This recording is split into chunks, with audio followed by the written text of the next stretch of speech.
Welcome, everyone. I'm Angelo Robles. I'm the host of the Angelo Robles podcast. I'm also the founder and CEO at Family Office Association, a global membership organization dedicated to families of great wealth and their family offices. To give perspective and context to my interviews and my solo podcast, I help global families and their family offices solve problems, procure positive future outcomes, and prepare for intergenerational necessity. It's vital for families and their family offices to understand their vulnerabilities and become more resilient so they can mitigate risk and prevail in times of crisis. My experience with some of the wealthiest families in the world has allowed me to distill best practices for discovering purpose, refining vision, governance structures, systems, processes, and culture that successful families and their safeguard family offices need in order to thrive. I help families create or reinvent their family office to be of institutional quality and highly adaptive. My process engages all generations in the family and focuses on designing a generationally dynamic family office of people, systems, and technologies that aligns the desires and capabilities of the rising generation and is able to triumph over challenges. We're very excited tonight, and yes, it's evening my time as I'm recording this, and I've been really looking forward to this. We're going to talk to one of the true pioneers globally in the VC community. And again, it's a great honor on my part. We're titling it, but it'll be much deeper than just this. But how to invest in the digital transformation occurring in Asia. It features Boon, CEO and managing member of iGlobe Partners, based in Singapore, but also offices in Silicon Valley. I'm going to read a little bit from an article that I felt was so eloquently written to give a little bit of context to Boon. She is Singapore's first female VC and has decades of steely leadership under her belt. Still, Boon credits the beginning of her journey to her mother, who believed the importance of a woman being financially independent. This helped her take a leap of faith in pursuing an overseas education all alone in the United Kingdom nearly 40 years ago.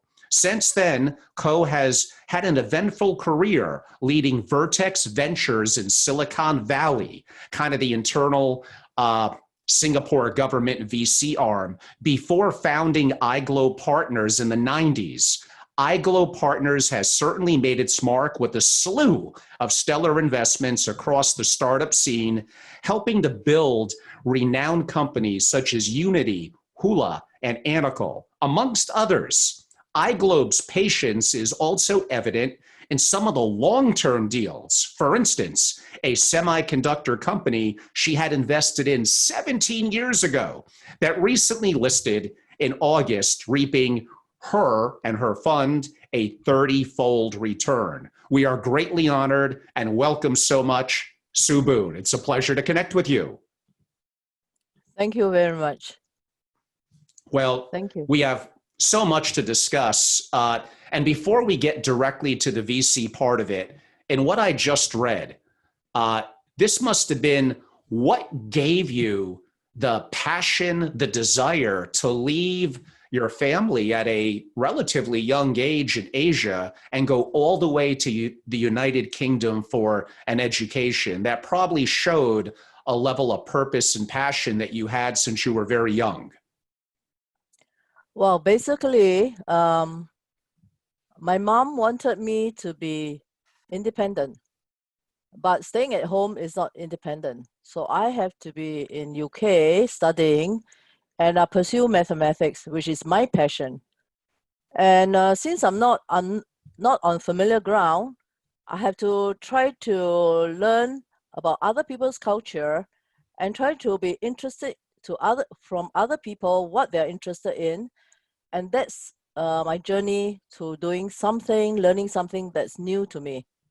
So my journey throughout my life has been learning. Even I left university, I find that it doesn't stop there just because I have a degree. I continue to pursue learning, and it become a second nature. And I think in the case of life, it's about learning. Even in the case of, doing work, is also continuous learning, and that's very important. Um, so my encouragement to everybody, especially if you are head of the family office and family business, is to teach your kids education, and that's the most important. It's not the money that really matters.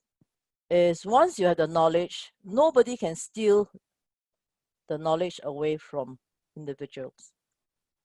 That's very well said. And I talk all the time about how we must have a beginner's mindset, put aside any ego that we might have, and really be a sponge of learning. Because what we knew a year ago or 10 years ago, okay, something like mathematics, 2 plus 2 is 4. But so much around us, especially now during COVID, is being turned upside down. We're needing to reinvent ourselves. And if we're rigid, we can't do that.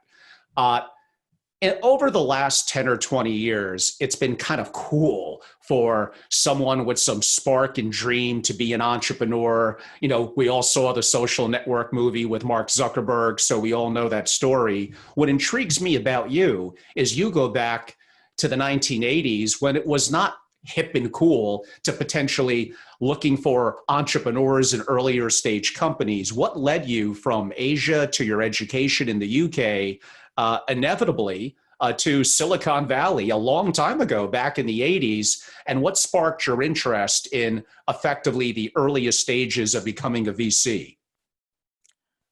This is a very interesting story. As I said, sometimes life you can plan for it, but many a times you actually cannot plan for it. So I was pursuing a very aggressive career in the bank, DBS Bank, Sure. at that time. And my husband happened to be the first batch of officer working for the government, the sovereign fund, government of Singapore Investment Corporation. So in 1986, his boss told him that he has to go to Silicon Valley and investing in Silicon Valley because he is head of special investment fund of fund for the sovereign fund. Normally, I would say that, I'm pursuing my career, you are pursuing yours. So go yourself. So instead, after spending years in DBS, and I was already head of international operation for all their overseas branches and was head of syndication, I thought I should really be an Asian woman, meaning what? Meaning that I should support my husband rather than think about myself. I think thinking of myself and just pursuing a career is very selfish. So I negotiated with him to say that I'll go there for a year, I'll support you, and then after that, I'll be back to my bank, and I managed to get no pay leave from the bank, which is the first time in the history of the bank. At that time, my two kids were very young. My son was just born, and he's the second kid. My daughter is 4.5 years old. So I thought, well, it's good. I'll take a break. I'll be a housewife. So I decided to be a housewife. So I actually stepped back from my career, although my mom did tell me, you have to be financially independent, which I am at that time. And obviously my mom was very annoyed, and she said that I spent the money for you to be educated and you're financially independent. Now you're stepping back. So I told my mom, well, I'm just taking a break. So I took the two kids and I became a housewife, which actually is another interesting journey. And that journey is interestingly enough. And I told my husband that the only reason I follow you is that I need to be in Silicon Valley. So the purpose, and Asia, they always have the tiger mom, right? What is the tiger mom? Meaning that they want their kids to be well educated. And I told my husband, I want my kids to rub off some of the professor's kids, the professor from Stanford, some of the kids, if they can play together, which we did. So we actually just live in the Stanford campus environment, just off Sand Hill Road in the Sharon Heights area. And so our kids went to school. Apparently, I didn't know at that time. Went to school with many of the Silicon Valley VC's kids. So that's actually a very interesting experience for me. So I became a field trip mom, and there's a lot of things that I learned during that 1 year when I was at home. I always felt that when I was working, I was very self-important. But then, when you have to handle your kids, that's a different skill sets, right? Your kids come back and they told me they are my boss. I was like, hey kids, where are your manners, right? You're my boss. So I know that I cannot control them. Even my kids cannot control them. When you are in the office, you can control your staff because you pay them a salary, they have to listen to you. Even they don't like what you're saying, they will just say, yes, boss, whatever. And I think that has given me a lot of understanding and human behavior to try to learn how to deal with the kids. And that's not easy. If all of you are parents, we absolutely have no control over our kids. So when I was then later on, 1 year later, I was invited to be head of California for Singapore Technology, which is the Singapore government group. They are actually has a mandate to do a technology transfer for Chartered Semiconductor, and their business partner is actually Sequoia Capital. So I have the very privilege of working with Don Valentine and Pierre Lemon. This is Sure. in the late 80s. And that set my journey where I actually moved from the banking sector, old economy, to right at the center of Silicon Valley to learn about technology and semiconductor technology. And because I was a representative and a head, I had the very privilege of, understanding the whole ecosystem. So essentially, you can just imagine 30 years ago, I'm actually double minority. Basically, I'm a woman and I'm an Asian. But that's a disadvantage. And plus, the more disadvantage is because I don't come from the technology world. Although I came from the banking world, so I know about business. So I decided to do, because I'm research oriented when I was in the bank. So I work with the data quest, I asked a lot of questions. And I met two mentors, which actually helped me in my launch of career into technology. One is the founder of Cadence, Paul Huang. This guy is called Paul Huang. He's a very famous guy in Silicon Valley. He's the one who's the king of the EDA tools. And Chartered Semiconductor is actually buying their product. So actually I co-called him. So he helped me. He brought a network to me and, introduced me to a lot of friends, mainly the engineers. And Cyrus Choi, who is at that time the chairman CEO of Lattice Semiconductor, also was our business partner for Chartered Semiconductor. So I knew these two person. That set the motion, and many of other VCs. So I think 6 months after I joined Singapore Technology, I told the then chairman Philip Yeo, and I told him that I will help him to set up a CVC, Corporate Venture Capital, which Vertex was started in 1988. So what is interesting is that the venture capital fund did not start in Singapore, because I came from Singapore. Normally, you would have imagined that funds start in Singapore.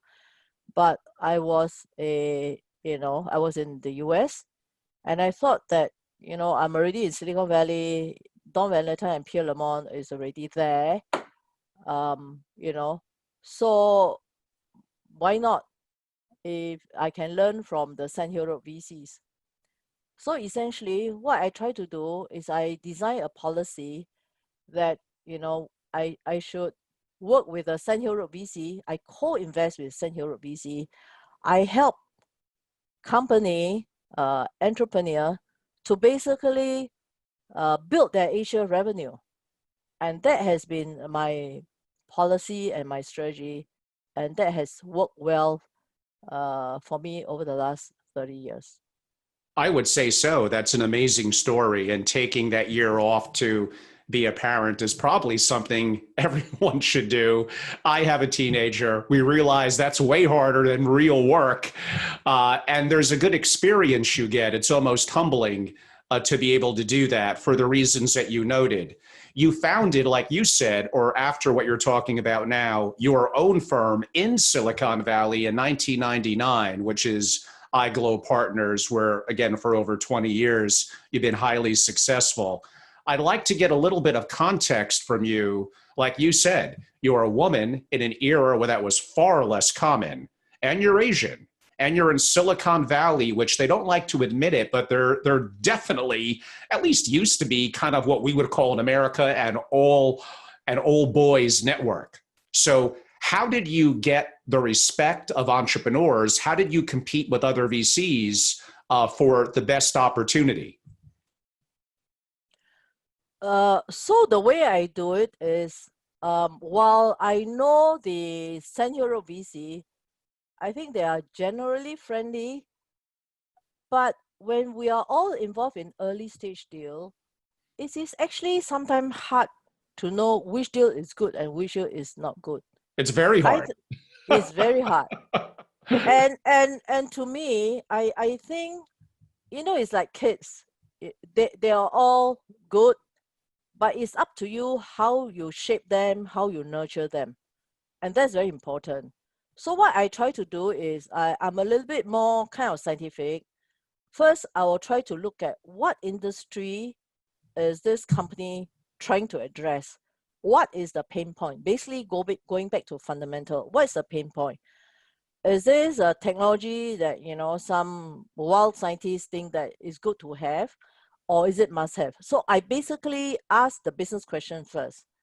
So if I'm convinced that the business question is being satisfied, then I will work with the entrepreneur. Then I will look at this group of entrepreneur. Are they worth for me to spend time with? Meaning, are the entrepreneur coachable? That's very important. When I say coachable, meaning that they are already PhD many times.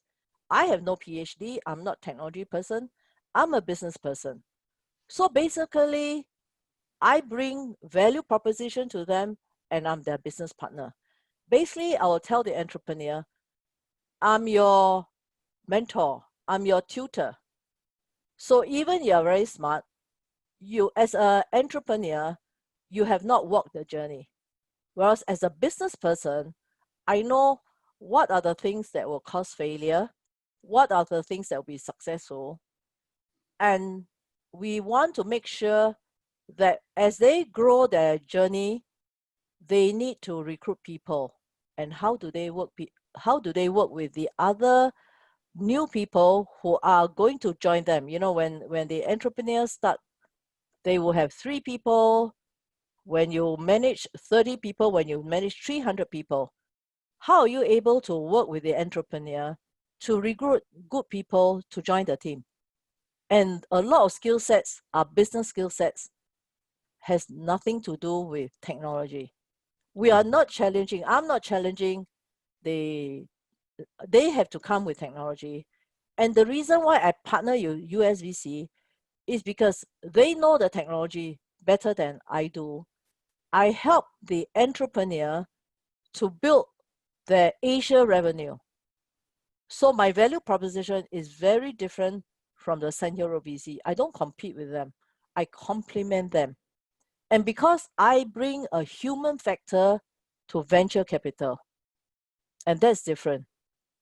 USVC, the approach and my approach is totally different. Mine is a soft approach. So this is how, and in my history of 3 decades of venture capital, I've not fired my CEO, meaning that we use room to try to educate them, because people grow into the job. If they don't grow into the job, when you have to change a new CEO, you have to respect them as individual. Doesn't mean that they're no good. They are good in certain way. They may be good from growing a company from 1 million to 20 million, but beyond that, we need somebody else to grow. But there was in one case where I backed American CEO 2 times. Actually, it's a lady CEO, and I know her very well. So when she reached her level of incompetency, as we sometimes call, and she's competent, because when I joined her second company, it was 2 million revenue. In 6 years, it was 60 million revenue. And at that time, we had this juncture where we have, as a VC, we have to make decision, do we change her or not? And for her, it was very important that she remain the CEO, because she has a vision. And I thought to myself, it's her baby. I happen to be the VC working with Robert Pincus at that time. And I said, well, I should sell my position, because I want to exit. I feel that if I go on, I may not be able to get the return that I wanted. But I think money is only one thing. The human factor is very important. And actually, in that deal, by selling at that point in time, I could get 6.5 times. So I decided to sell. So I sold my position to TA Associates. And guess what? 1 year later, or 18 months later, TA Associates sold the company double. That means if I stick on for another year, it got sold for 13 times. However, having said that, during that period, she was fired before it was sold. And when I sold my position, she was very annoyed with me. After that, when she was fired, she realized what I've done, and we are still friends today. And she's invested in my fund. That's a great story. Yeah, it's a great story, because I feel that maintaining that relationship to me is most important. I already had that return, and well, she's a successful entrepreneur, I must say, except at the last part where she was fired by the other VC. To her is loss of face and all that. But Sure. I preserved the face. I preserved my relationship with her, and today we are still friends. Yeah. Yeah, your answer was incredibly deep and detailed, and there's nuances to it that I hope the audience picked up on. One of them being that is sometimes one of the advantages of a woman in that kind of position. There's a certain empathy and a certain deeper understanding that is likely an inherent biological advantage. And look now to this day, and she's an investor in terms of what you're doing. You focus primarily in 3 areas: fintech, synthetic biology, and smart cities. Most of our audience is going to be familiar with fintech. It's well known, and you've had some wonderful investments. I'll name some of them: NerdWallet, Hippo, and Hula. Is there any one of those or an other one in fintech you would like to maybe share a short story so our audience could kind of get some insight? Okay. Maybe since the audience are US audience, let me talk a little bit about Wallet, which is quite an interesting one. I mean, they are doing well. NerdWallet is a personal finance portal. When we invested in them 2014, I want to say, the entrepreneur Tim Chen actually has started the business where one day his sister asked him to go find a best credit card for her. he couldn't find, so he built a company to find the best Like any credit good card. entrepreneur. Yeah, yeah. So this is also interesting. So he went to Stanford, and he was schoolmate of my daughter. So finally, I think the story of my ambition was that I hope one day my kid can go to Stanford. Remember earlier I was mentioning about Yeah, that. that's So my daughter finally did go to Stanford. Um, so she was a schoolmate of Tim Chen. My daughter actually, after I think after Tim started the business 1 year, she joined her schoolmate to build a Nerd Wallet as well. So obviously when she joined Nerd Wallet, I was concerned about who my daughter joined, which company, why is she not working for a big company like banks and all that. She did. I mean, she's Stanford and she was with JP Morgan and all this other financial institution. So at that time, I think she quit Bridgewater and then joined the startup company. And obviously that represents certain kind of risk, right? yeah, So you I must said, have been nervous there. Bridgewater's this legendary, like the world's right, largest hedge fund. right. So I was keen to know what does Nerd Wallet do. And when she described to me, I was like, okay, I'll give you 200,000. Just stick it there. I'm sure you'll make some money since you're going to be the entrepreneur there. But anyhow, so Tim did not take the money, but she helped Tim and a group of friends to build that company. And what is amazing that all these young kids do is that within 5 years, the company became profitable. I know that the year when we invested, so okay, so that's another relationship stressing moment, because I'm always interested to know what my daughter do, and my daughter say, no, I'm not going to let you know, leave me alone, you're doing my own stuff. And then I say, okay. And then she will sometimes come around and say, we are showing it to Google Ventures and blah, blah, blah. And I said, if you're showing to Google Ventures, how come you cannot tell your mom? I'm also a VC. If you're a successful company, I also want to invest in Tim's company, and she's part of it. And she said, no, no. I said, okay, we shall not talk about this, because every time we talk about this, we get angry with each other. Anyway, it's not your company. And then one day she just gave me a call and she said, hey, IBP is leading the deal. If you guys want it, maybe there's something for you, but I have no decision-making power. Go convince Tim that you guys are worth the value, that you can actually add value to this. So eventually we actually invested in Series A round, and Series A round was a 69 million round. So we are co-investor of IVP and RRE. So that's also quite an interesting thing, that although it's not her company, but we actually invested in it. And today, Nerd Wallet is doing well, and there are very many fintech company are loss-making company, and this fintech company from day one has been profitable, right? Yeah, that's incredibly rare. I think fintech is going to be well known to our audience, and that's a great personal story. That's amazing, and a business story as well.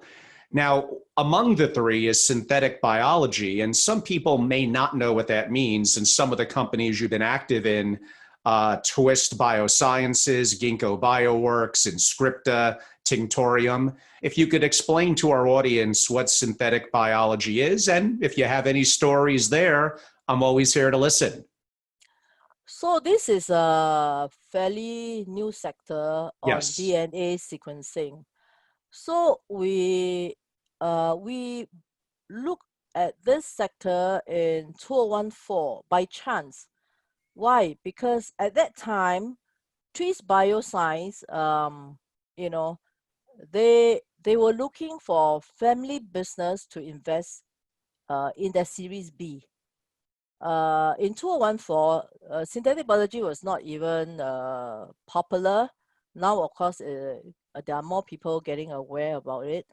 So what Trees Bioscience has is they have a semiconductor equipment that doing the printing of the oligos. And the market is already there, but the system where their competition is doing is all very manual way. So in a way, I understood 50% because I came from the semiconductor industry. I understand, how technology and how robotic actually work. At that time, they were going after all the family offices. So they have a family office from US, from Switzerland, from France, and from Asia. So we manage family office money. And the idea is that synthetic biology is longer term investment. VC always have very short-term time horizon. And this is actually good for the mankind because it's really helping on DNA, So as a result, we actually went and tried to bid for a lead position. And because it was really new to us, as a result, our bid was not acceptable by them. So they took the bids from the US family office, and that's the Pritzker family. So in fact, we became a co-investor, a small investor in that round in Series B. So we have since been continuing that, and in 2018, they became the first synthetic biology that went for IPO. And today they are, valued at close to 3 billion market cap, and they are listed on the NASDAQ. So it's run by a woman, Emily DePros. So we have been helping her in Asia as well.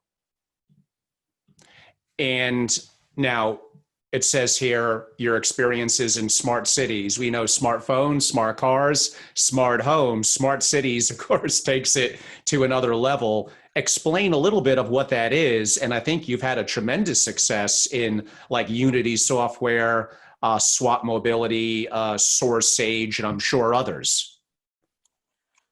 Yes, because smart city, there are many areas of smart city. They have the smart city in the mobility side. In the mobility side, we have two companies that is worth mentioning. One is a Japanese company called ACSL.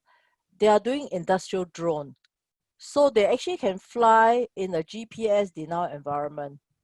So actually we introduced them to the Singapore authority, where in the underground system, they actually can do repair and maintenance. They can actually take the pictures and see where are the cracks. So this is very powerful. After we invested in 2018, they went to listing in the Japanese Mothers Board.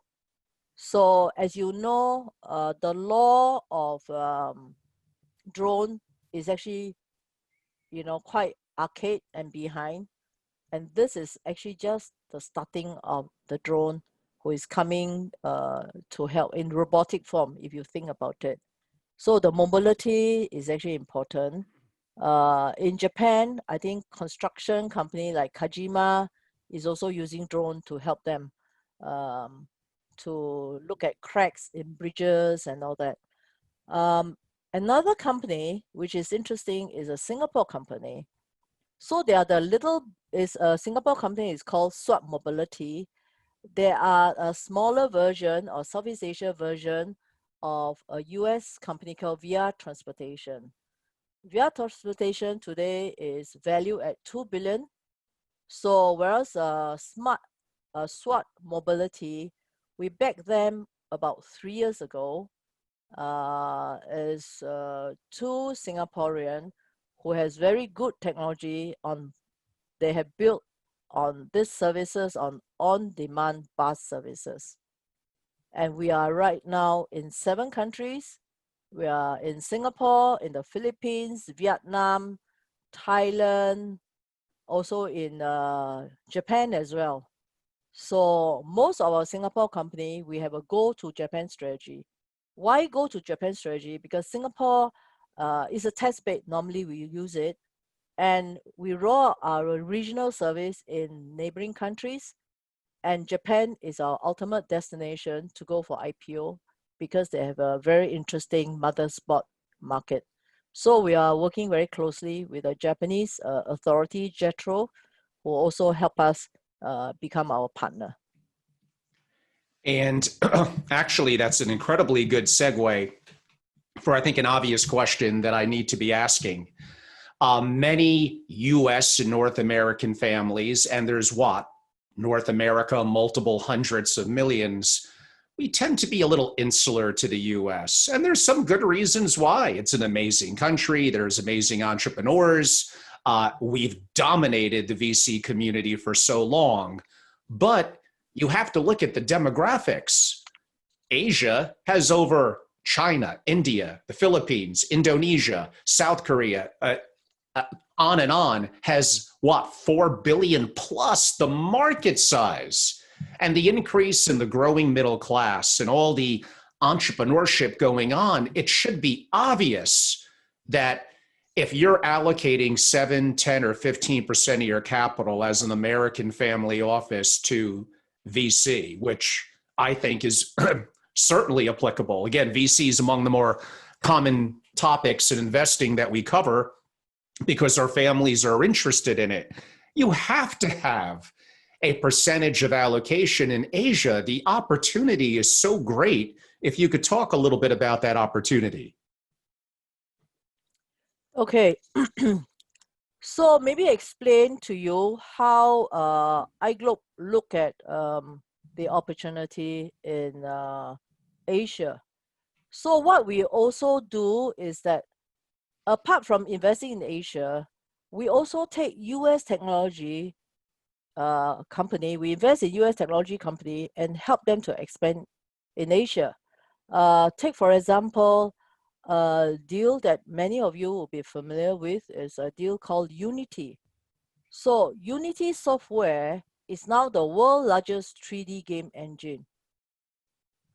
We invested as a lead in Series B in 2011. Series A was Sequoia Capital, and Series B, there were 12 VCs who bidded for this opportunity. But we were the one who got the mandate, and we helped them to come to Asia. And why we think Unity is important? Because the Unity language, today they are actually used as a standard in many of the media school in the Singapore Institute of Higher Learning. If you are a Unity game developer, you get paid more than just being a game developer, right? And that's, just imagine, that's 9 years ago. So today, Unity, 1/3 of their revenue basically came from Asia. And I cannot talk too much about Unity because if you read the publicity, they're going for IPO now. So this is the Unity. I wanted to mention about that more because of the VR AR capability. So apart from being the world's largest 3D game engine platform, they also build vertical non-game application. One is in the AEC market. So today, many of the architect, engineering, construction firm are using their tools to develop and to design their product. So we are using that, and we are also searching for opportunities, how we can use it for smart city planning. So many of you might have heard about this digital twin, right? How do you produce digital twin? Another our company, Metapod, which is a US company, also started their Asia operation this year. And many of you will imagine that during this COVID period, what's going to happen to their revenue is amazing. Even Metapod, what we are doing is that we are doing virtual tours for property owners. Many of you are owners of property, commercial, real estate, residential real estate. So because of the COVID period, the real estate agent cannot show apartments. Whereas when you have your apartments captured in the virtual tour, you can still continue the transaction. So you can imagine the digital transformation, the digitization is helping Asia. And in Asia, property is majority their wealth, right? Because they have not yet had built a lot of wealth in the technology area, but they are slowly catching up because they can actually quantum leap that whole thing. So you just imagine Southeast Asia have a population of 650 million, double the size of the US population. And that we are following very fast from doing adopting a lot of digital platform. So it's affecting every one of us, our way of life. It sure is. I mean, it should be obvious to everyone. Of course, there's risk. There's risk in any investment, especially angel or VC, because most companies won't make it. But the opportunity for someone experienced like yourself and the diversity of holdings just seems to be logical. Also, on that note, so good timing, you've been doing this a long time. You're well known and well regarded, but I'm interested to how you source opportunities with entrepreneurs. Of course, if anything, you get way more than, of course, you could invest in. But how do you source deals? And then you need to make strategic decisions depending on a fund you're launching in terms of how many investments you're going to make. And most are not going to make the cut. Probably less than 1% are going to be entrepreneurs or companies you're going to invest in. How do you and your team go about doing all that diligence? Okay, for us, because we're very clear which market sector we want to do, right? So if, say for instance, in Asia, we want to look for online education, then we are very clear, then we start doing our search on online education. So our search is not just a local search, we actually do global search. And when we do global search, if we find there is a company maybe in Switzerland or maybe in the US, is interesting, but it may not necessarily be applicable to Asia, then we'll see in Asia, what are the Asia solutions. So we have relative comparison. So we don't just take someone who come and show us a deal and then we say yes or no. We don't do that. Obviously, we screen deals and we're very fast. Traditionally, we don't meet up with entrepreneur. We ask them to send us their business proposal, and it's very fast. It's either yes or no. We just, in 5 minutes, we can tell them, no, this doesn't fit us. Either it's too early, if it's just an idea, we don't normally invest in just an idea.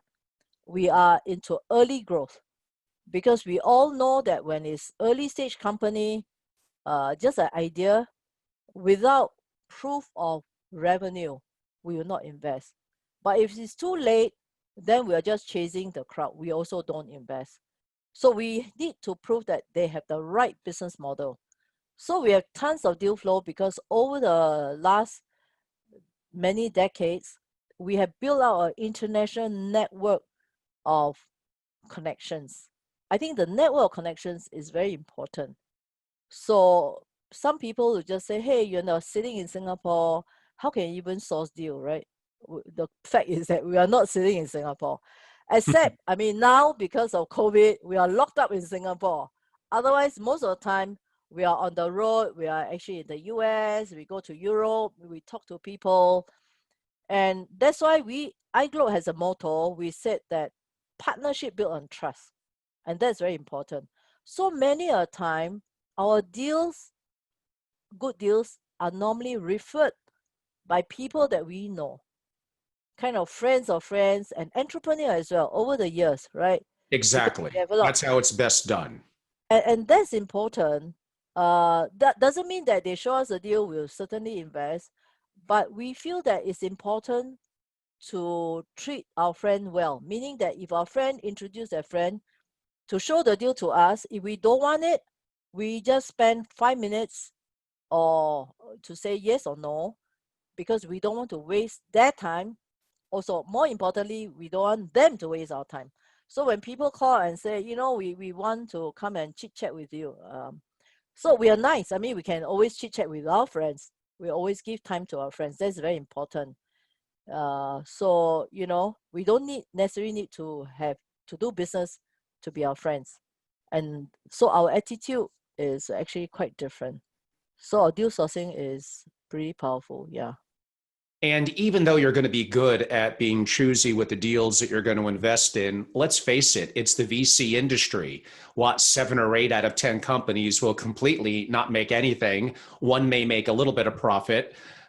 You need more volume, probably into the multiple dozens, to have that one that really explodes and takes off.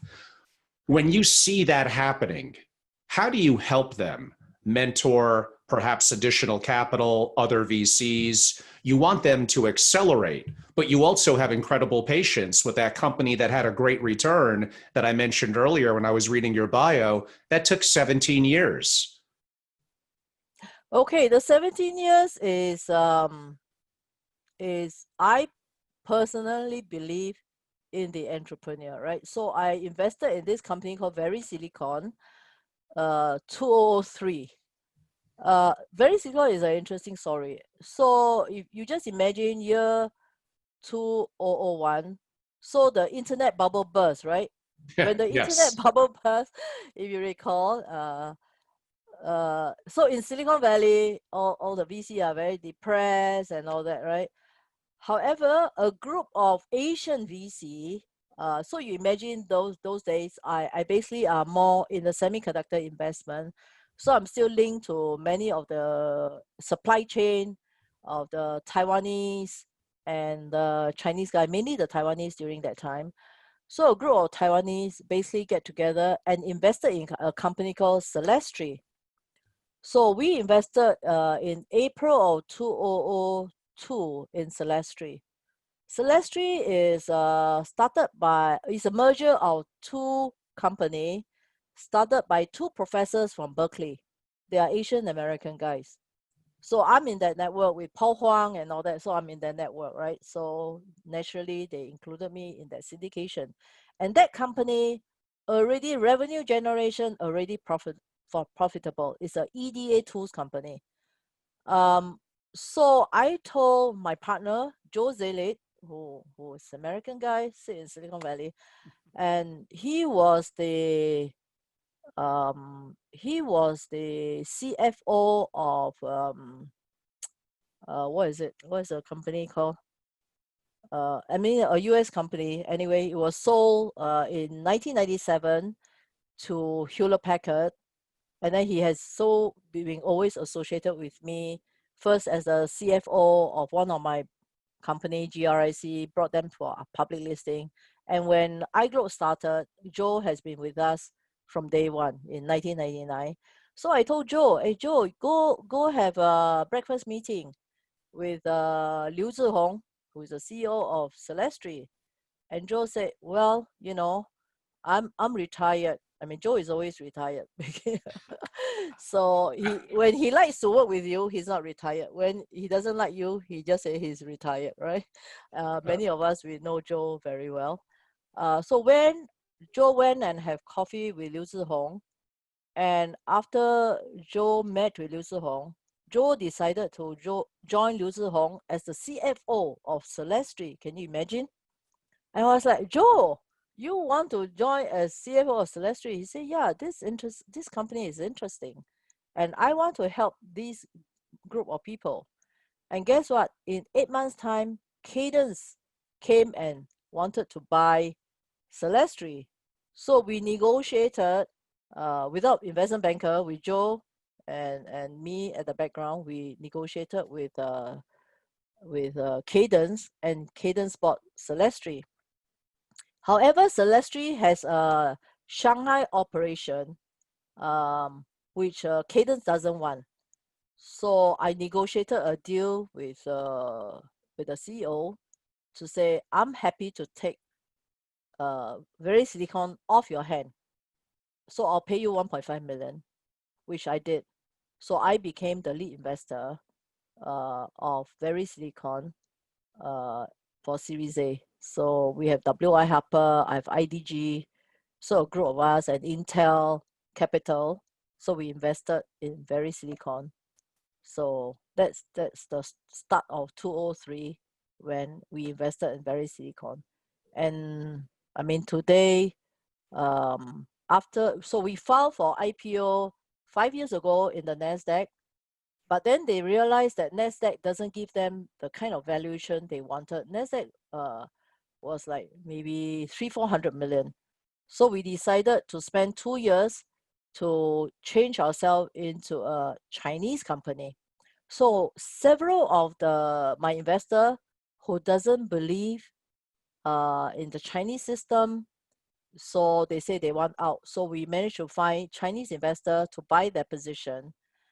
But since I'm an entrepreneur myself, so we have sold off and actually liquidated most of our investors' position. But I myself believe in the founders' market positioning because they're already serving the global market. They have customer like Google, they have customer like, the European customer as well. So on the 18th of August this year, they finally went to the Shanghai Star Market for IPO, price at 2.6 billion. And then, now is hovering about 8 to 9 billion. But I'm locked up with the founder because I believe in him. So I invested together with him for the next 3 years. So my friend just laughed at me and said, "What kind of investment is this?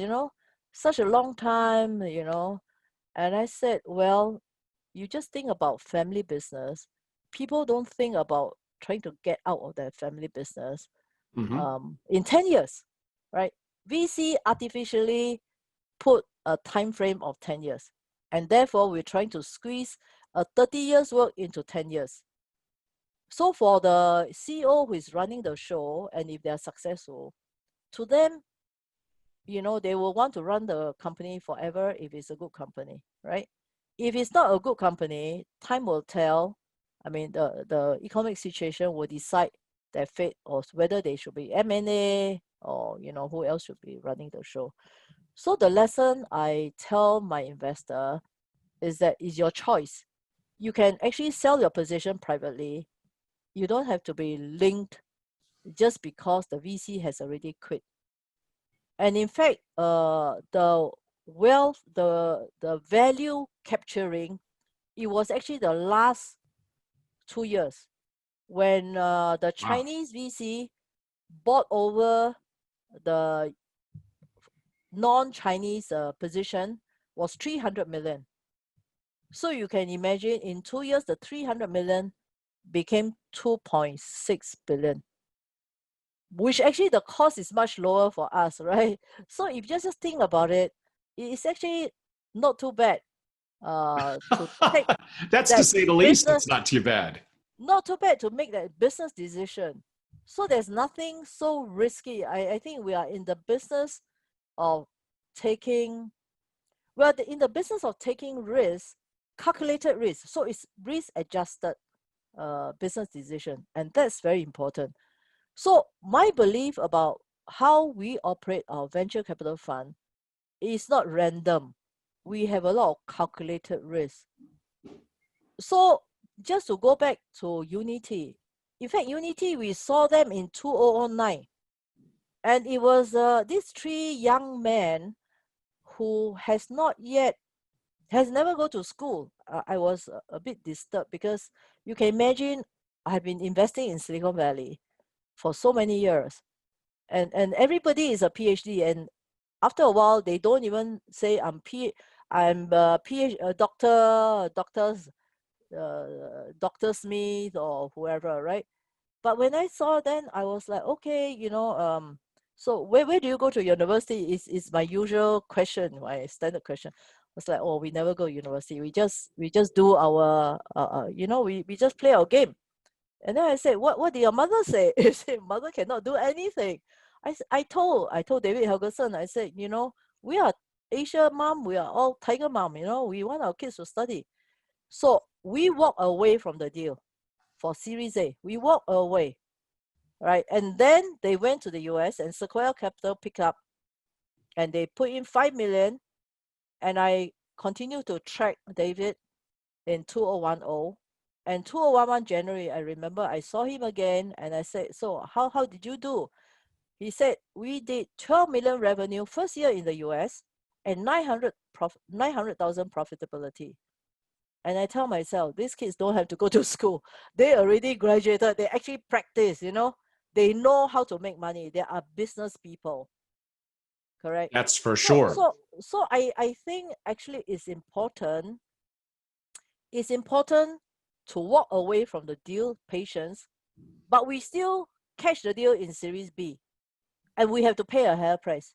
And it's a worthwhile price to pay because they have already proven another milestone. And if we miss the deal, we miss the deal. Because, you know, is as somebody said, is this deal a bus passing by or another bus passing by? Or is this a rocket? Right? Because there are many deals. Yeah, you don't sometimes get this deal, it's hard to tell the deal. difference. All right. You don't get this deal. And I think at the end of the day, venture capital is not just about making money. It's really about helping a group of young people who has the intellectual property, who wants to build their dream, right? So our money goes to facilitate that process. And we are able to help for job creation. And if they do it right, the process is right, is job creation and wealth creation in the meantime. And I always tell the entrepreneur, if you're there to try to make money, it's too hard to make money. Venture capital is too hard to make money. But doesn't mean that we don't want to make money. We know that if we get the process right, the money is at the end for you. You don't look for money, right? You do what is right and you'll be rewarded. And, you know, at the end of the day, once you get your first million, adding more zeros, unless it's useful to other people, at the end of the day, you know, we are gone. We actually have to build some footprint to impact other people. And that's important. Very well said. In the remaining time that we have, I have a couple of quick questions. Have you invested more or in new companies or more money in existing companies that are showing rapid progress during the challenges of COVID-19? Okay. We continue to invest, follow on during this COVID with our existing company. But we are also, and the reason why we are investing in them, not because we already invested. That means every time when we do follow-on funding, we must make sure that they still have the matrix. So under the current COVID situation, it is the same. So if we are existing investor, the deal has to be priced by new investor. So many of the deals are priced by new investor. For instance, Hula is a buy now, pay later concept. Is a Singapore company, but is started by a group of payment people. Stewart is a British Australian, and Arvind came from Canada. So it's a group of expat, but have worked in Singapore for the last 15 years. So they're expert in their own area. And the recent pricing was actually priced by an Australian family office. So we are very happy that the Australian family office came and joined us. And this Australian family office was the early investor of Afterpay, which is a very successful company, also in this similar space. So what Hula wanted to do is basically wanting to build a network for Southeast Asia. And Southeast Asia, as I mentioned earlier on, our population is younger, so they don't have credit cards. But so what our engine do is our engine is able to rate the ability for these young people to pay for their purchases. So, so we have actually continued to invest. But on the other hand, we would not hesitate to pull back our support if there's no progress. We have been quite fortunate during this period. We have not invested anything to do with travel. Although the last 3 years, we have seen some sector of the technology involving travel. So, we are not involved. F&B, we're also not involved in any of the F&B. We are not involved in any of the logistic in Southeast Asia. And you can imagine with the US and China trade war, all the supply chain is being affected. We are not affected by that. So in a way, we have been quite fortunate in our definition of where we search our company, meaning that, in the sector of synthetic biology or smart city or fintech. So everything is digital platform across. So that's why we are not bothered by all this trade war. So that's very fortunate. I want to mention something that there's a growing trend of food tech. So as you know, all of us are very health conscious. We want to, eat food that is less meat. So we are actually searching for plant food that's made up from plant-based protein. So we have started that search, and if any of you have such company, let us know. But we're already identifying and we are already studying this market sector quite extensively. We are hopefully we find the right candidate. That will be a big area for us. Yes, certainly food tech is, for obvious reasons, with the population, with alternative sources of protein, cost effectiveness to grow, the fact that more and more people are vegans, vegetarians, etc., all are positive trends relative to that being intriguing for the VC community earlier stage. It's a little off track, but I'll ask you for your opinion if you have one. If not, no problem. Obviously, you're familiar with, here in the US, of Oracle purchasing the North America operations of TikTok. Although Walmart was also kicking the door, it came a little out of what we would say left field. They're not a company you would look at to be in the social media community. That being said, they now are. So what do you think of that as a strategic purchase? For Oracle? Yes, of TikTok North America.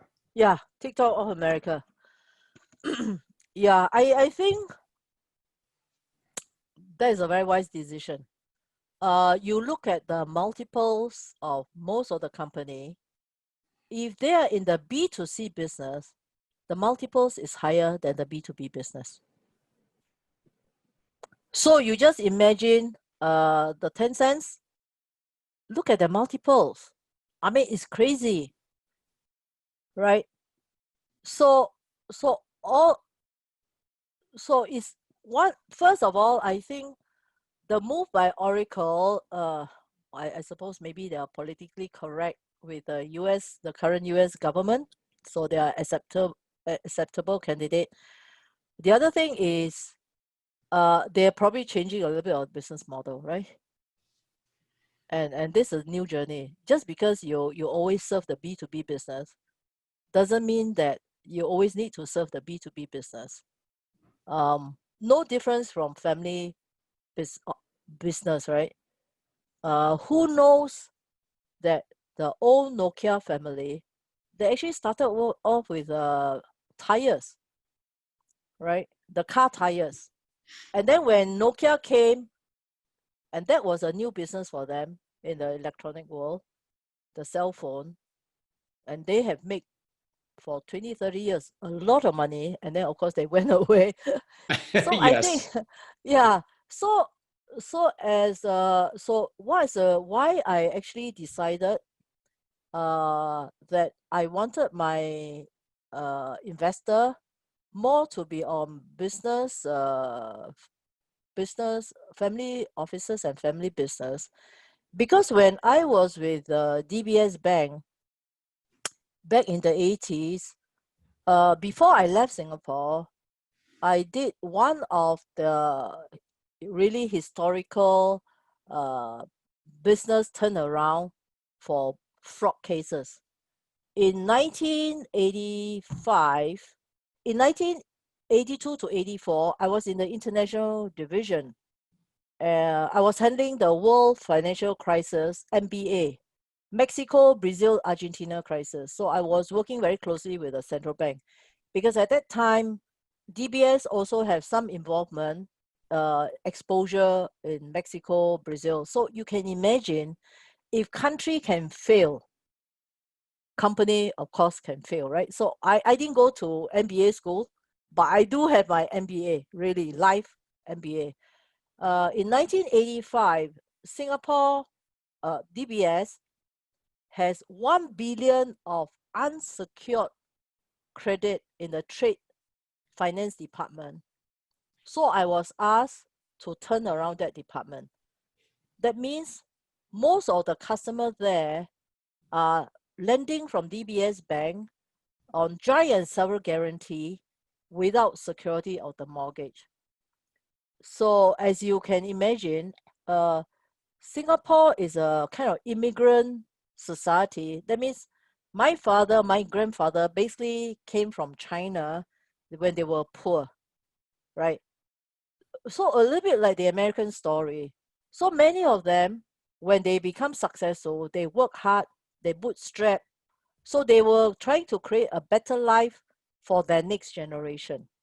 So this group of entrepreneur are those people, the old rich of Singapore. So by their reputation, the bank has actually lent money to this special group of people, because in Asia, my word is my bond. So unlike the US, a handshake means the deal is done, right? That is the old-fashioned way. So the many of the loans. So one of the trustworthy guy by the bank, he actually borrowed 30 million and he ran away, and he wrote a letter back to the bank. I was like, I'm gone. So immediately 1 billion of that become unsecured, because everybody is suspicious whether anyone in the bank has taken money from some of the customer, they have given them the loan. So I was given the charge to look into the business affair. Then I went to interview all these big famous businessmen who who are very well respected, and that's where their business plan, they don't have business plan. All these entrepreneur, the business plan is in their head. Their head is like a computer machine. They know everything. So I had the chance to interview all these people, and then after 18 months, the conclusion I got from them is that even today, my father have left me with an empire to manage. I will have to look at new way and introduce new business. And more importantly, having spent time in Silicon Valley, how do I take the good part of the Silicon Valley on technology to help this family business to adopt technology to help their company to be more efficient, or even M&A some of these companies. So that's the concept, right? So actually there's a lot of learning lesson that family business and the next generation, how do you transition the next generation? So we have also worked not only with the current generation who is in charge of the wealth, we are also working with their next generation if they wish to also work with us, if they want to do investment, or some of them they want to do their startup. We also try to mentor them and counsel them as well. Well, that's fantastic. And ironically, that will segue perfectly into my last question. Before I get to that question, just a little bit of a reminder for live audience or those that view it on YouTube or hear it on audio. It's been an amazing discussion, and we are talking about VC and investing. A reminder, this is really an applicable conversation for single family office level people well above a qualified purchaser. I hope it's learning, engaging, even entertaining, but you obviously need to do your own diligence, make your own decisions. VC investing could be incredibly risky, but it could be incredibly rewarding as well. You need to understand your risk tolerance, your timeline, what amount of capital, and you need to really work with your advisors and make your own decisions on it. This is just from, again, an educational perspective, and Boon has been great, and a little bit, although I don't know if I'm a joke man, but a little bit of an entertaining perspective when it comes to investing. You need to do your own diligence. My last question relates kind of to what you just said. And I've been asking VCs that I've been talking to, and I've been on my show lately, and I know I'm putting them in a tough spot because it's like, this may not be so good for me, Angelo, in my GPLP structure. That being said, and now you're getting an insight to some of the consulting I do for families besides offshore entities, private banks, reinsurance companies, and certain family office structures. For some families, I think it could make sense for them to create their own internal, yet separate from the SFO, but technically their own VC. Even if they were to invest only 50 to 100,000 in 100 companies, that is still $5 to $10 million. If they really wanted to, if they're a billionaire family, they could do that to 1,000 companies. I'd like to think they're going to have some winners. Just the law of numbers will eventually play in their way. What's the advantage? They have no pressure to exit, where sometimes a commercial VC, like you said, 7-10 years. They have complete control, and they do engage the next generation that tends to be digitally fluid. And again, in the last 20 years, they're just interested in entrepreneurship, angel and startup. They're probably not interested in muni bonds or in, father's hedge funds. So I know it's potentially a risk to the commercial VC model if every billionaire family creates their own VC and starts investing in 1,000 companies. I get it. That being said, do you think that sometimes it may make sense? So I think basically there are many angel investing and a lot of, so it has to do with the family office members want to do their own investment, right? So for instance, if your kid come to you and say, I want to do all this venture capital investment, the question is that this is your kid, right? You don't want to say no. However, he or she has never done it before. So he doesn't have the track record. You are making, well, when you make money yourself, is hard-earned money.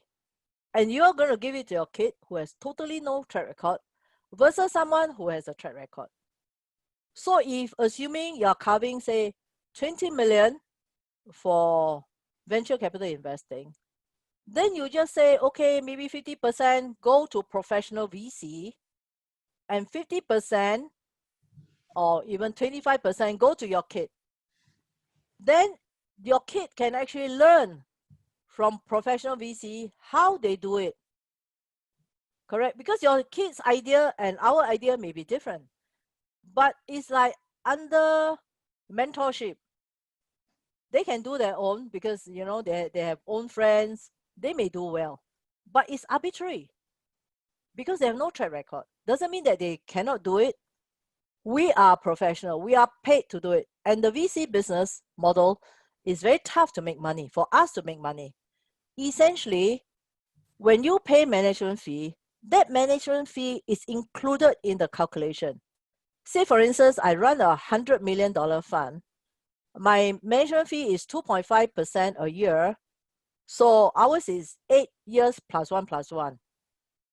So that means I can only deploy, by the time I calculated all the management fee, I can only deploy 81.5%. But by the time I take my carry interest, I have to return 100% the principal before I get the carry interest. That means my bonus payment is only until end of the term of the fund, right? So that is the nature. So we really need, it's our job to make money. But your kids, it's not his job to make money because he has continuous flow of money from the father or the mother because he's your kid. So there's no discipline. So while you have discipline on business, you have discipline on others, because you want to pass this wealth through next generation, right? So that they can cater for, your grandchildren, your great-great-grandchildren and all that. Whereas this kid has no experience. So you may need to give him a cap. For instance, in today, it's quite common where, you have Indonesian family, they are very, very rich. They are ultra rich. So one will give the son 30 million, another family will give the son 20 million. And two of them get together, they have a fund of 50 million. They can start investing. And what can they do? They invest in many early stage companies. And we know that the statistics, early stage company, you'll be lucky if 30% survive.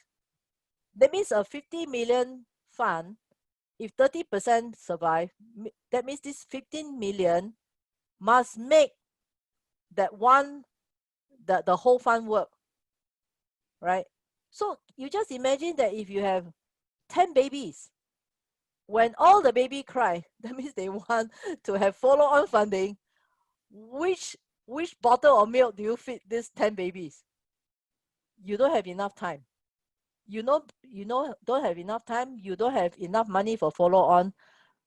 More importantly, the one who manage the money, who is your kid, has no experience, right?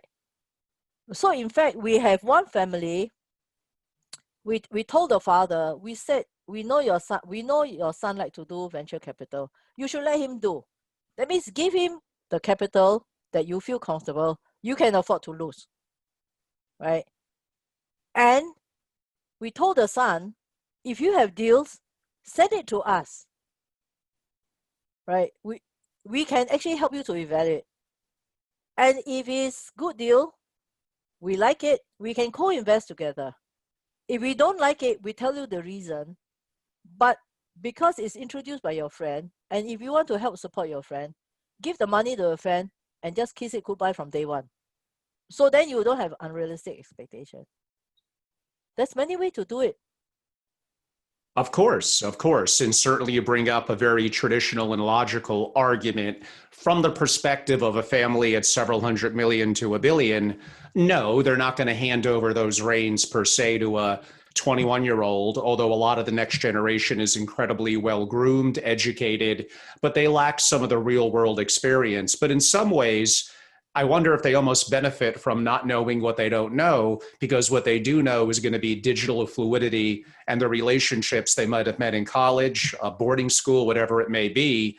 But the bigger picture item that I was making was a family at that level could onboard talent that has experience in creating effectively their own VC, but non-commercial VC, but maybe one day it could become commercial.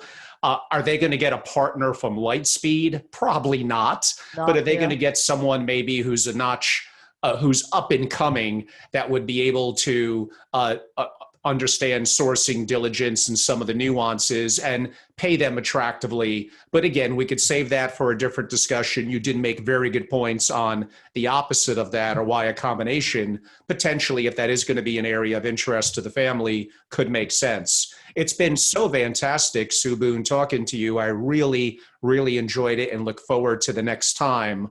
Although for those that are watching on video, they could see, I guess, behind you in the Zoom screen, some of your contact info, and I will read the website. It is iGlobe iglobepartners.com. So it's very easy, iglobepartners.com. And Sue Boon, for someone that may want to learn more besides the website, is there an email on the website or ways that they could inquire? Yeah, it's subunko@iglobepartners.com. And that's Sue as in S-O-O, O-O, Boon, B-O-O-N, B-O-O-N, and Co, K-O-H. K-O-H, at Yes, iglobepartners.com. yes. Well, this has been fantastic. I'm so excited and look forward to the next time when we have so much to discuss that we had to leave on the cutting room floor in the hour and 20 or so minutes that we had tonight.